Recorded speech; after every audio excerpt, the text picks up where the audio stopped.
students, welcome back to the next lecture of coordinate geometry, exercise number 5.2 part 2। पिछले video में part 1 में हमने क्या देखा? पार्ट 1 में हमने ये देखा कि सेक्शनल फार्मूला को हम कैसे अप्लाई कर सकते हैं।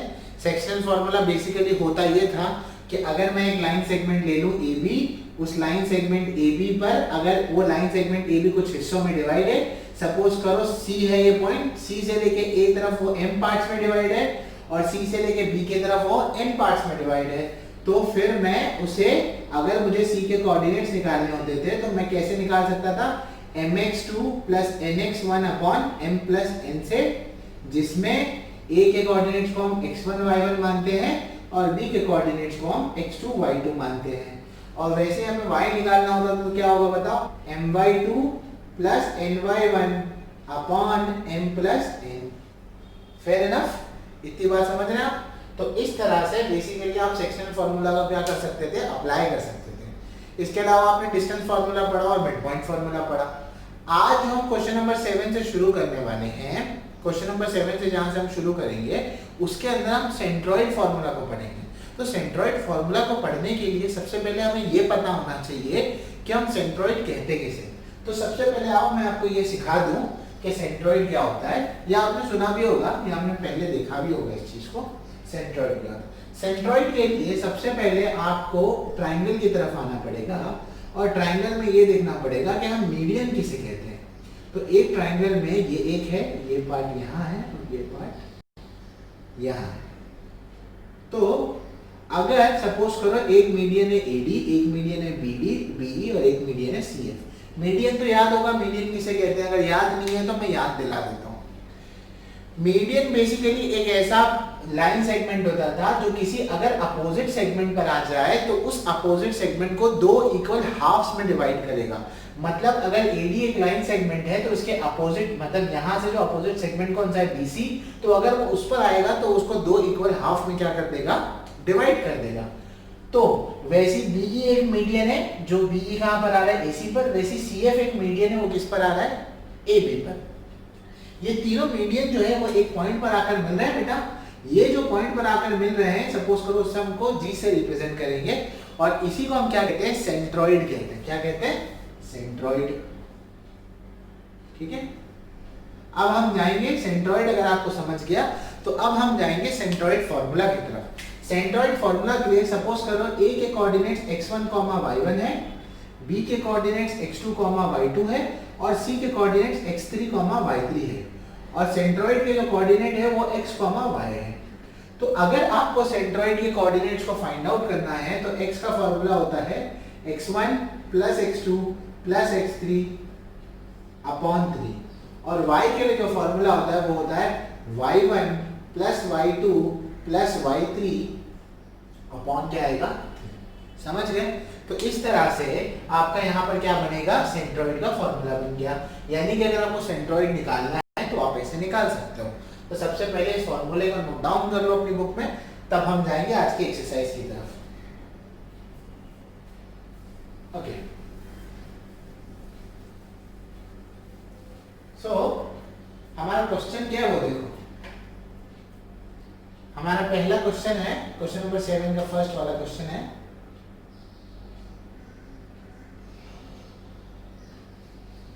-7, 6, 2, -2 एंड 8, 5। ठीक है। और आपको क्या बोला है? Find the centroid of a triangle whose vertices are given below. Centroid निकालने के लिए हमें फार्मूला पता है। सेंट्रॉइड निकालने के लिए x का फार्मूला क्या होता है बताओ? x1 plus x2 plus x3 upon 3 और y के लिए क्या फार्मूला होता है बताओ? y1 plus y2 plus y3 upon 3 बराबर।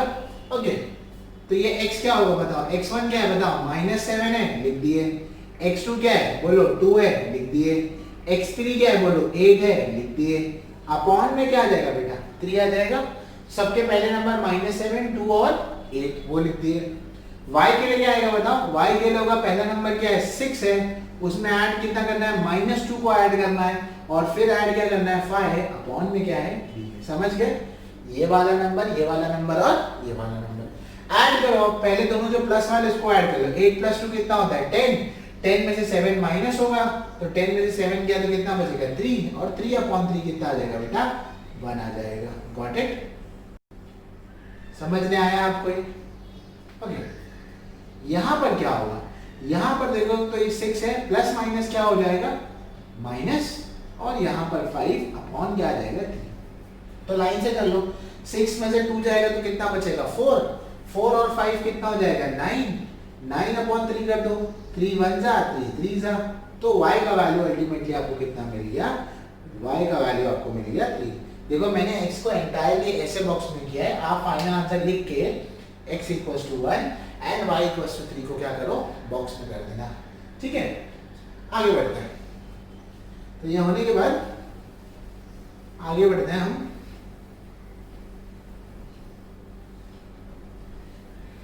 तो देखो कैसे करेंगे हम। क्वेश्चन नंबर 2 देखते हैं। सिंपल है, काफी सिंपल लग रहा होगा, आसान होगा। अब हम जाएंगे क्वेश्चन नंबर 2 की तरफ। क्वेश्चन नंबर 2 क्या कह रहा है? क्वेश्चन नंबर 2 ये कह रहा है 3, -5 है, 4, 3 है, 11, -4 है।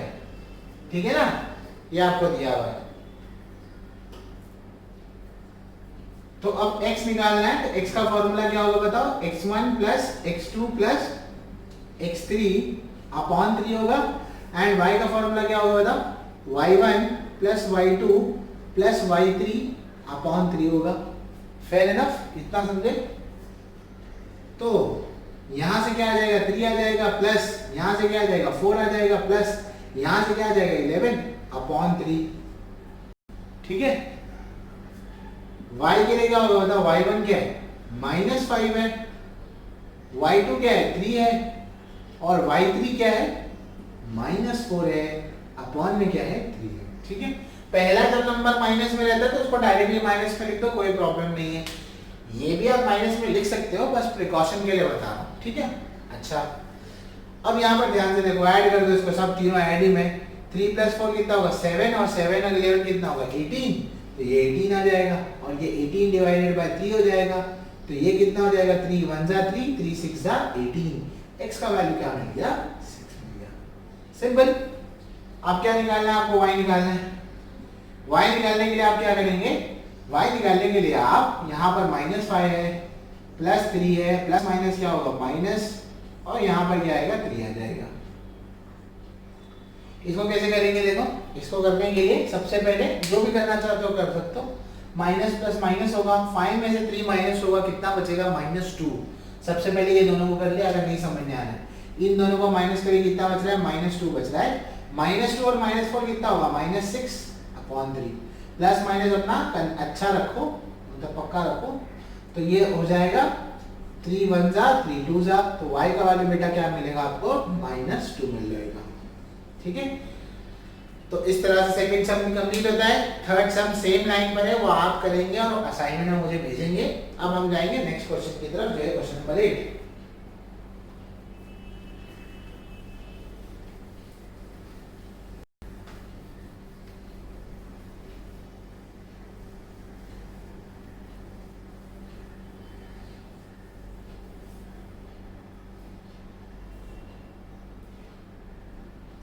अब जाते हैं क्वेश्चन नंबर 8 की तरफ। तो देखते हैं क्वेश्चन नंबर 8 में क्या है। क्वेश्चन नंबर 8 जो है उसके अंदर एक ट्राइंगल है ABC, मैं बता दूं एक ट्राइंगल आपको दिया है ABC, और उस ट्राइंगल का एक सेंट्रॉइड भी है, तो यानी कि G एक सेंट्रॉइड है उस ट्राइंगल का। ठीक है, तो एक सेंट्रॉइड भी है। A के कोऑर्डिनेट्स आपको दिए हैं -14, -19। ठीक है, G के कोऑर्डिनेट्स आपको दिए -4, -7। B के कोऑर्डिनेट दिए 3, 5। C के नहीं पता, तो फॉर्मूले में हमने देखा था C के कोऑर्डिनेट्स क्या होते हैं x3, y3। ऑब्वियसली सब पता है क्या निकालना है, ये निकालना है। और क्वेश्चन में दिया है कि G क्या है सेंट्रॉइड है। तो स्टार्ट कैसे करेंगे, ऐसे लिखेंगे सोल्यूशन में।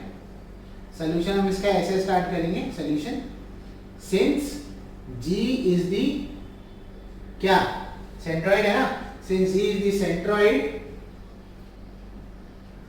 Of triangle ABC। G किसका सेंट्रॉइड है, ट्राइंगल ABC का सेंट्रॉइड है। तो कौन सा फॉर्मूला लेंगे, देयरफॉर बाय सेंट्रॉइड फॉर्मूला, ये लिखना पड़ेगा एग्जाम में, सेंट्रॉइड फॉर्मूला। सेंट्रॉइड फॉर्मूला लिख दिए। सेंट्रॉइड फॉर्मूला लिखने के बाद क्या करेंगे आप, अब आप करेंगे यहाँ पर x इज इक्वल टू क्या होगा बताओ, x1 plus x2 plus x3 upon क्या होगा 3, और y के लिए क्या फॉर्मूला होगा, y1 plus y2 plus y3 upon में क्या आ जाएगा 3। आप सबको मालूम है ये x1 y1, ये x2 y2, ये x3 y3 और ये क्या होगा x1 है। हमने इसका पहला फॉर्मूले में देखा है ना, किसका कौन सा नोटेशन। तो बताओ x क्या है -4, x1 क्या है -14, x2 क्या है +3, x3 आपको पता लगाना है, अपॉन में क्या आ जाएगा 3 आ जाएगा। y क्या है -7, y1 क्या है -19, तो इसको यहाँ लिख देते हैं, ये है -19 प्लस y2 क्या है 5, y3 हमें नहीं पता, अपॉन में क्या आ जाएगा बेटा 3 आ जाएगा। समझ गए, 3 4 का कितना हो जाएगा 12, तो ये कितना होगा -12। 14 और 3 माइनस करो कितना आएगा -11 आ जाएगा, माइनस प्लस माइनस होगा, 14 में से 3 जाएगा, सॉरी -11, हाँ -11 आ जाएगा यहाँ पर, ठीक है।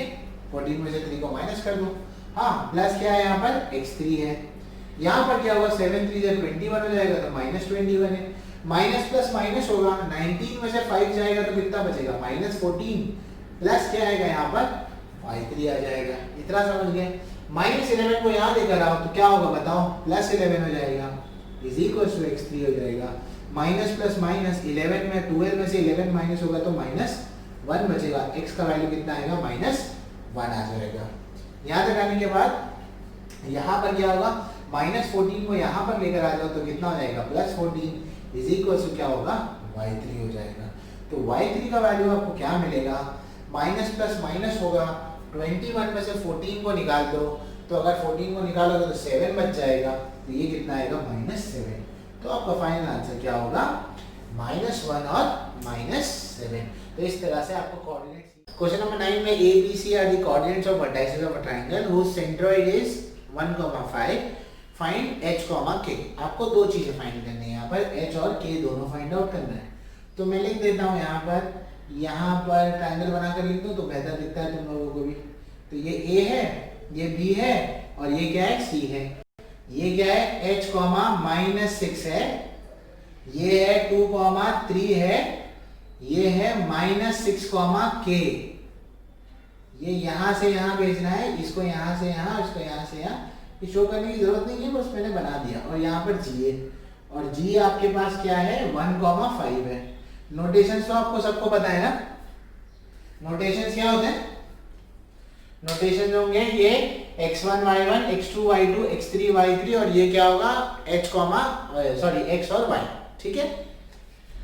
तो फिर वही सारी चीजें आप लिख लो जो लिखते हैं। क्या लिखोगे, since g is the centroid of triangle ABC, therefore by centroid formula क्या होगा बताओ, x का वैल्यू क्या होगा x1 plus x2 plus x3 upon क्या आएगा 3, y का वैल्यू क्या होगा बताओ y1 plus y2 plus y3 upon क्या आएगा 3 आ जाएगा। Fair enough. x क्या है 1 है, x1 क्या है h है, x2 क्या है 2 है और x3 क्या है -6 है, अपॉन में क्या आ जाएगा 3 आ जाएगा। Fair enough. y के लिए क्या होगा बताओ 5 होगा, y1 के लिए क्या हो जाएगा, ये x1 हो गया, ये y1 हो गया, तो ये कितना हो जाएगा -6।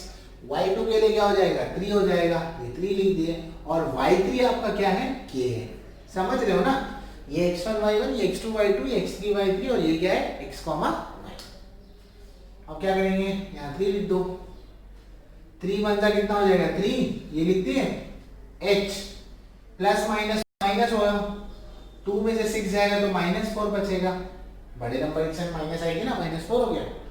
यहाँ पर क्या होगा बताओ 5 3 जा 15 हो जाएगा, 5 3 जा 15, माइनस प्लस माइनस 6 में से 3 जाएगा तो कितना बचेगा -3, प्लस क्या आएगा k, माइनस को यहाँ भेज दो तो 3 + 4 = h हो जाएगा, h का वैल्यू 7 आ जाएगा।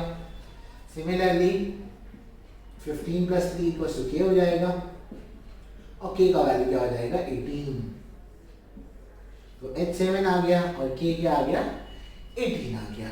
फेयर इनफ, समझने आया ये? ओके, अब जाएंगे हम नेक्स्ट क्वेश्चन की तरफ। आगे के जो लास्ट के 3 क्वेश्चन है, तीनों के तीनों को इंपॉर्टेंट मार्क करो। लास्ट वाला जो क्वेश्चन है वो एग्जामिनेशन पॉइंट ऑफ व्यू से इंपॉर्टेंट नहीं है क्योंकि ज्यादातर पूछा नहीं जाना, बट फिर भी उसको मार्क आउट कर लो, ठीक है? ओके,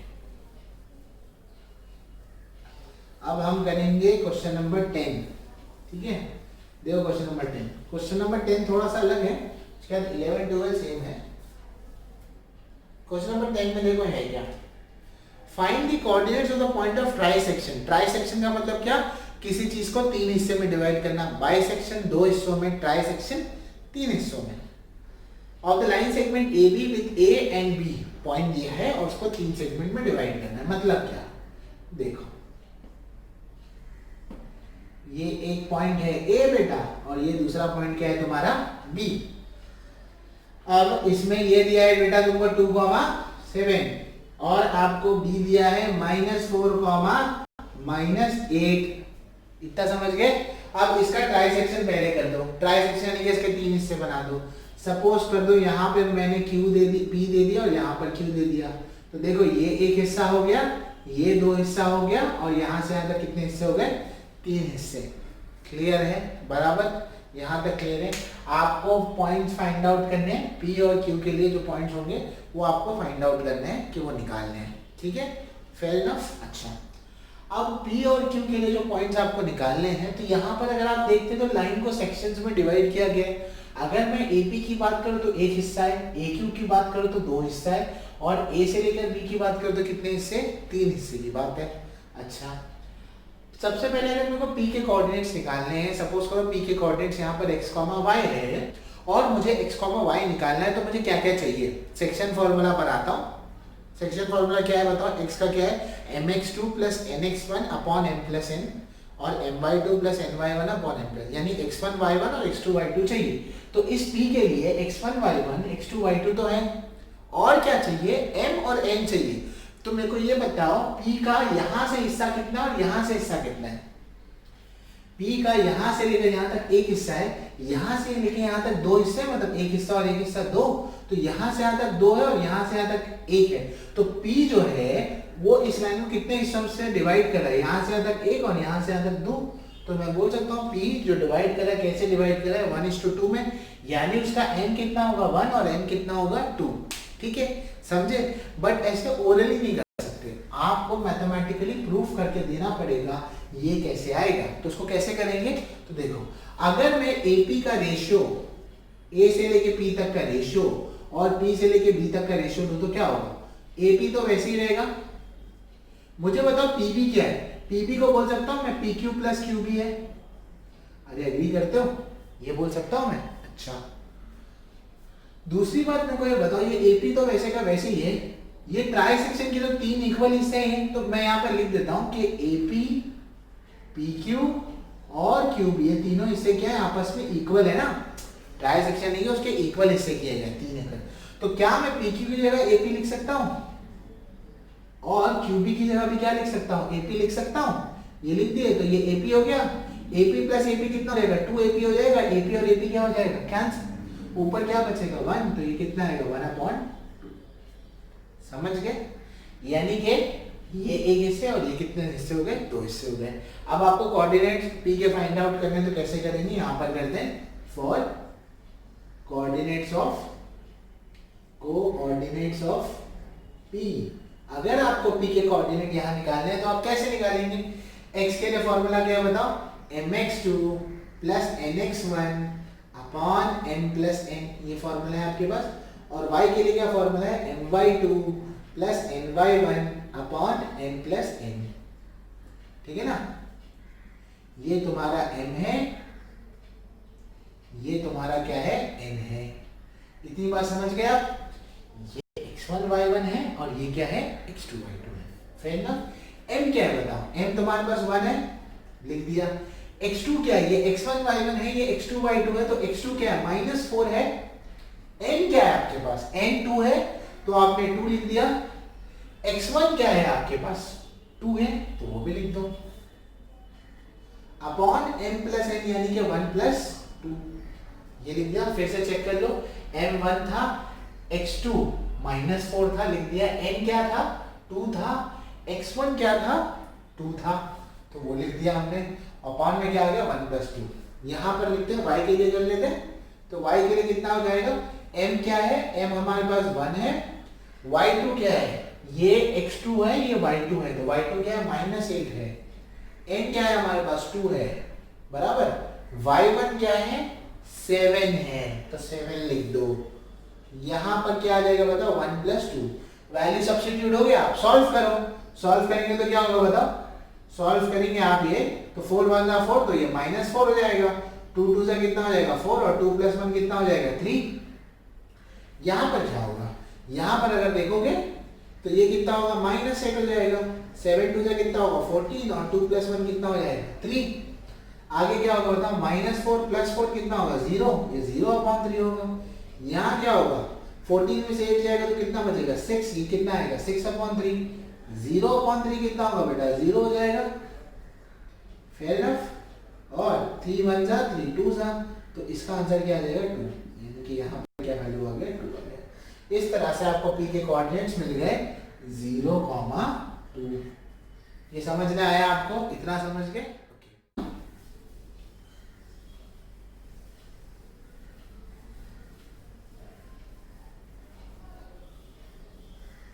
ओके, सेम एजेंडा तो हमारा यही है। अब क्यू के लिए कैसे करेंगे ये देखो। क्यू के लिए पहले ए से लेके क्यू तक का रेशियो ले लो, और यहां से क्यू से लेके बी तक का रेशियो ले लो। ए क्यू क्या है बताओ? ए क्यू है A P plus P Q, और नीचे क्या है? Q B. अब मेरे को ये बताओ ए पी क्या है? ए पी क्यू बी के बराबर है, तो ए पी क्या क्यू बी आएगा। पी क्यू बी किसके बराबर है? क्यू बी के बराबर है, तो क्यू बी आएगा। नीचे भी क्या आ जाएगा? Q B. एम वही होता है, मतलब सारा सेम कर दे ताकि एक आंसर मिल जाए, नंबर मिल जाए। Q B plus Q B कितना होगा? 2 क्यू बी होगा। यहाँ पर क्यू बी आ जाएगा, ये और ये कैंसिल हो जाएगा। आंसर कितना आएगा? 2:1। यानी कि क्यू के लिए 2 ये होगा, एम क्या होगा? 2 होगा, और एन क्या होगा? 1 होगा। तो अब हम किसके लिए निकालेंगे? फॉर, बोलो ना, क्यू के लिए निकालेंगे। कैसे निकालेंगे? x इज इक्वल टू क्या होगा बताओ? mx2 प्लस nx1 अपॉन क्या आएगा? m प्लस n, और y के लिए क्या होगा बताओ? my2 प्लस ny1 अपॉन क्या आएगा? m plus n। हाँ, very good, got it clear? Okay, fine enough. अच्छा, आगे क्या करेंगे? देखो, आगे हम ये करेंगे कि वैल्यूज लिखेंगे। m का वैल्यू क्या है? 2 है, तो लिख दो। x1 y1 था, x2 y2 था, तो x2 क्या है? -4 है, लिख दो। n क्या है? 1 है, वो लिख दो।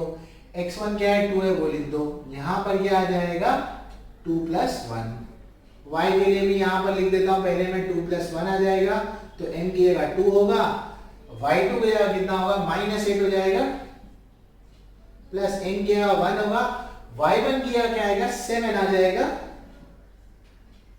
Okay, fair enough. अच्छा, यहाँ क्या होगा बताओ? 4 2 जा 8, -8, 2 1 जा कितना होगा? 2, 2 प्लस 1 कितना होगा? 3। 8 माइनस 2 कितना हो जाएगा? यानी सॉरी, मतलब माइनस प्लस माइनस होगा। 8 में से 2 जाएगा तो 6 आएगा, बड़े नंबर की साइन माइनस, तो ये कितना आ जाएगा? -2। तो x का वैल्यू कितना आ गया? -2 आ गया। इसके लिए यहाँ पर निकालेंगे तो कितना होगा? 8 2 जा 16, -16, ये क्या होगा? 7, और यहाँ क्या आ जाएगा? 2 प्लस 1 कितना हो जाएगा? 3। 16 में से आपको कितना निकालना है? 7 को निकालना है, तो 16 में से 6 निकाल लो, 10 बचा, तो ये -9 बच जाएगा, अपॉन 3 होगा। ये 3 1 जा 3 3 जा, इस तरह से इसका वैल्यू कितना आ जाएगा? -3 आ जाएगा। समझ में आया? ये इतना ठीक है आपके लिए। तो इस तरह से क्वेश्चन नंबर 10 आपका सॉल्व होता है। इसको इंपॉर्टेंट मार्क करो, पूरे एक्सरसाइज में सबसे अलग क्वेश्चन है ये, ठीक है। अब हम जाएंगे क्वेश्चन नंबर 11 की तरफ, ठीक है। तो क्वेश्चन नंबर 11 क्या कह रहा है, ये देखो।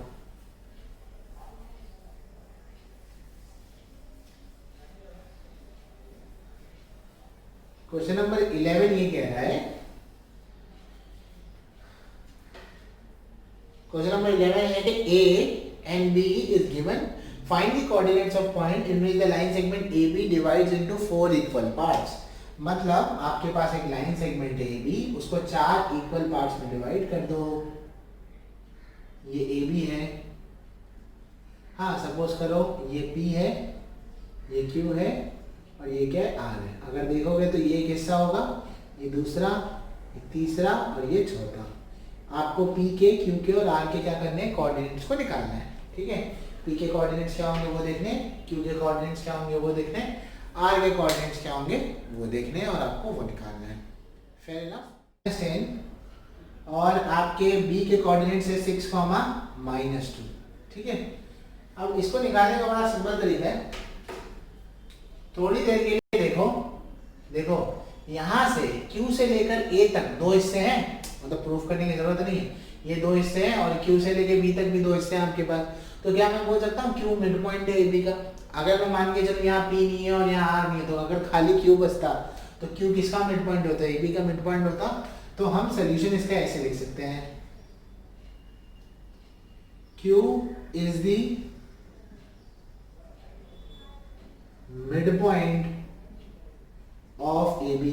अगर Q मिड पॉइंट होगा ए बी का, सपोज करो हमने ऐसे लिखा कि ये है हमारा ए बी और यहाँ क्या है हमारे पास Q है। सो A आपके पास क्या दिया हुआ है, -14, -10 है। B आपके पास दिया है 6, -2 है। आपको Q पता करना है, इसको ले लेते हैं x, y। अगर ये मिड पॉइंट अगर हम ले रहे हैं तो मिड पॉइंट का फॉर्मूला हमारे पास तो है, मिड पॉइंट का फॉर्मूला x के लिए क्या है बताओ, x1 + x2/2 है और y के लिए क्या है बताओ, y1 + y2/2 है। Fair enough. x1 क्या है बताओ, -14, x2 क्या है बताओ 6 अपॉन क्या आएगा 2, y1 क्या है बताओ -10, y2 क्या आपके पास -2 अपॉन में क्या आ जाएगा 2। इतना समझ गए। इसके आगे क्या होगा, इसके आगे ये हो जाएगा 14 में से 6 चला जाएगा तो कितना हो जाएगा, -8 हो जाएगा, -8/2 आ जाएगा। यहाँ पर क्या होगा, y के लिए क्या करेंगे आप, प्लस माइनस क्या होगा, -10। ये देखो, अच्छा मैं लिख देता हूँ यहाँ पर, वरना नहीं समझे, प्लस माइनस माइनस पे -2 हो गया अपॉन क्या है 2 है। ये क्या हो जाएगा, 8 1 2 1 जा 2 4 जा, तो ये कितना आएगा -4। यहाँ कितना होगा, -10 और -2 कितना हो जाएगा, -12/2 हो जाएगा। x का वैल्यू तो -4 आ गया, y का वैल्यू कितना आएगा, -6 आ जाएगा। तो इस तरह से आपको किसका कोऑर्डिनेट मिल गया, आपको Q का कोऑर्डिनेट मिल गया और Q का कोऑर्डिनेट क्या आपके लिए -4, -6 है। ठीक है, इतना समझ गए। अच्छा, इतना समझने के बाद अब आप क्या करेंगे, अब ये हो गया, इतना पार्ट पहले लिख लो। ठीक है, अब इतना करने के बाद अब आप AQ को देखो। अगर आप AQ को देखेंगे तो AQ जो है, AQ में P जो है मिड पॉइंट है ना, क्योंकि एक हिस्सा यहाँ पर है और एक हिस्सा का है यहाँ पर है। ठीक है, तो लिखता हूं मैं P is the midpoint of, second वाले के लिए P is the midpoint of AQ। अगर वो AQ का मिड पॉइंट है तो ये A है और यहाँ से यहाँ तक B है, -14, -10 है, सॉरी यहाँ पर Q आएगा, Q है ये -4, -6 है और यहाँ पर पॉइंट आपका क्या है, P है। अब P के कोऑर्डिनेट्स को x, y देगा। ठीक है, तो P is the mid point लिख दो, यहाँ पर मैं भूल गया अभी, मिड पॉइंट ऑफ, किसका मिड पॉइंट है, AQ का मिड पॉइंट है। ठीक है, सेम जो स्ट्रक्चर किए थे वही करना है। क्या करेंगे बताओ, हम करेंगे यहाँ पर x निकालने के लिए क्या करेंगे, x1 + x2/2 होगा, y = y1 + y2/2 होगा। Fair enough.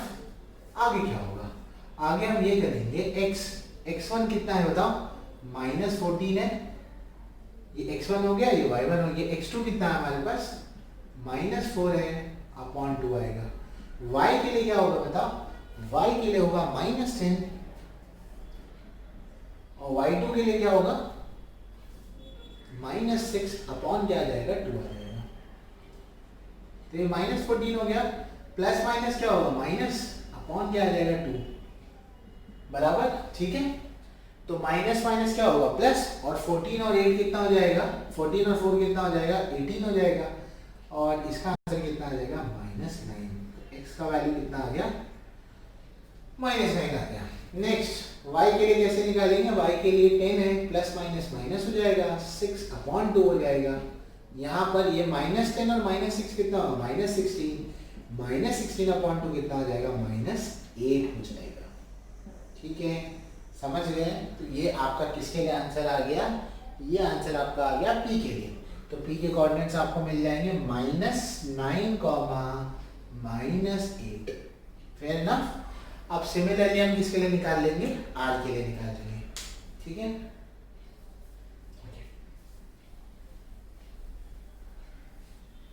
r के लिए कैसे निकालेंगे वो देखते हैं।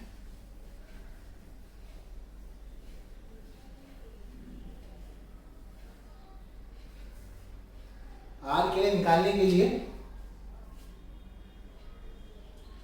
तो लिखेंगे r, since r is the midpoint of BQ। r किसका मिड पॉइंट है, BQ का मिड पॉइंट है। तो यहाँ पर BQ का Q भी लिख लो और यहाँ पर r आएगा। ये -4, -6 है और ये 6, -2 है। तो फिर मिड पॉइंट फॉर्मूला हम अप्लाई करेंगे और मिड पॉइंट फॉर्मूला अप्लाई करके ये भी निकालेंगे सेम चीज। तो देयरफॉर बाय क्या करेंगे, मिड पॉइंट फार्मूला, हम मिड पॉइंट फार्मूला से क्या करेंगे, x का वैल्यू क्या होगा बताओ, x1 + x2/2 हो जाएगा और y का वैल्यू क्या होगा बताओ, y1 + y2/2 होगा। Fair enough. आगे कैसे सॉल्व करेंगे, x = ये x1 है, लिख दो, -4, x2 क्या है, 6 है, वो लिख दो, अपॉन क्या आ जाएगा 2। y के लिए क्या करेंगे, ये -6 हो जाएगा, प्लस यहाँ क्या होगा -2, अपॉन क्या आ जाएगा 2। ये कितना हो जाएगा, 6 - 4 कितना होगा, 2 हो जाएगा, अपॉन 2 आएगा, 2/2 कितना हो जाएगा, 1 हो जाएगा। Fair enough. समझ गए, जल्दी तो नहीं आना, प्लस माइनस माइनस होता है, 6 में से 4 जाएगा, 2 बचेगा, बड़े नंबर की साइन क्या आएगी, प्लस आ जाएगी। यहाँ क्या होगा, ये -6 होगा, प्लस माइनस माइनस होगा, 2 होगा, अपॉन 2 हो जाएगा। y का वैल्यू यहाँ निकालने के लिए -8/2 आ जाएगा, -8/2 कितना होगा, -4 होगा। तो y का वैल्यू क्या आएगा, -4। इस तरह से r के कोऑर्डिनेट्स आपको क्या मिले, 1, -4 मिल रहे। तो होपफुली ये क्वेश्चन भी आपको, जस्ट अ मिनट सॉरी, ये क्वेश्चन भी आपको समझ में आ गया होगा। अब हमारा बचता है लास्ट क्वेश्चन। लास्ट क्वेश्चन देखो, अगर मैं उसको कराने गया तो वीडियो काफी बड़ी हो जाएगी और वो अच्छा खासा काफी बड़ा क्वेश्चन है। उस क्वेश्चन के अंदर देखो दिया क्या है, लास्ट जो क्वेश्चन है उसके अंदर a और b आपको पॉइंट्स दिए हुए हैं और a b की जगह अब इसको कितने पार्ट्स में डिवाइड किया गया है, 5 पार्ट्स में, 4 पार्ट में नहीं, मतलब इसमें p q r भी ले लो और एक पॉइंट s भी डाल दो। यहाँ पर 5 पार्ट्स में उसको डिवाइड किया गया है। आप उसको ट्राई करो करने के लिए, उसमें क्वेश्चन नंबर 10 और 11 का कॉम्बिनेशन है। स्टार्टिंग में क्वेश्चन नंबर 10 और 11 का कॉम्बिनेशन आप ट्राई करके देखो, अगर आपको आता है तो ठीक है, नहीं आता तो मैं आपको उसका रिटर्न सोल्यूशन भेजूंगा। अगर आपको रिटर्न सोल्यूशन नहीं समझता है तो फिर मैं उसका एक अलग से वीडियो बना कर दूंगा, नॉट अ बिग डील। तो होपफुली इतना लेक्चर समझने आया होगा। हमने ये एक्सरसाइज भी कंप्लीट कर ली। ज़्यादा से ज़्यादा लोगों के शेयर करो, सबको बताओ कि ये सारी चीज़ें आपको फ्री ऑफ कॉस्ट मिल रही है, इसका कोई चार्जेस हम चार्ज नहीं कर रहे हैं। अच्छे से पढ़िए, बी रेगुलर, असाइनमेंट सबमिट करिए।